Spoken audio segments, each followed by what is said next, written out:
E a ministra de Justiça e Cuido de Adicção a receber o conceito de Código de Procedimento Penal novo, for de representante de uma comissão que trabalha para 5 anos sobre o conceito de lei aqui.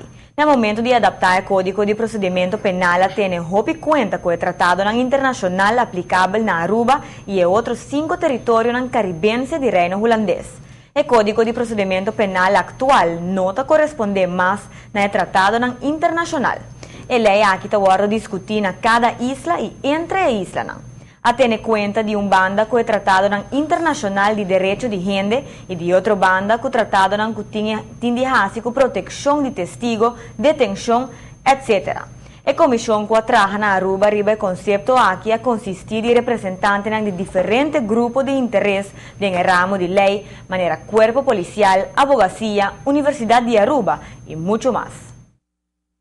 Esse é uma strafvordering, lei mais importante, precisa regardar o funcionamento de inteiro sistema judicial, ou pelo que trata detenção e possibilidade para detener, de que condição para detener, etc. Mas está dirigido mesmo a pessoa que está sospechoso de cometer qualquer ato de crime. O que eu miro no último ano é que agora dedica muita atenção no direito de sospechoso.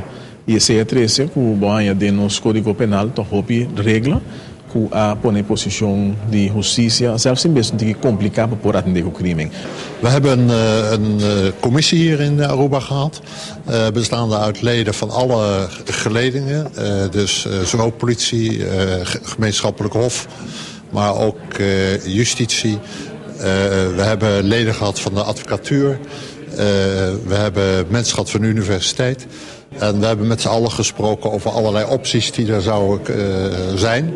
En met z'n allen gekomen tot een bepaalde tekst die wij dan hebben uitgewerkt en geprobeerd zo op te schrijven dat het juridisch houdbaar is.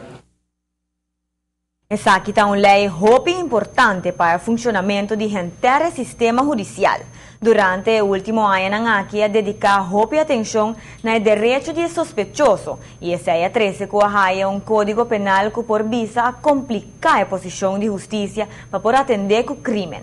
O conceito de lei novo me passa via departamento de wetgeving e Raad van Advies para depois apresentar no parlamento para avaliação e aprovação.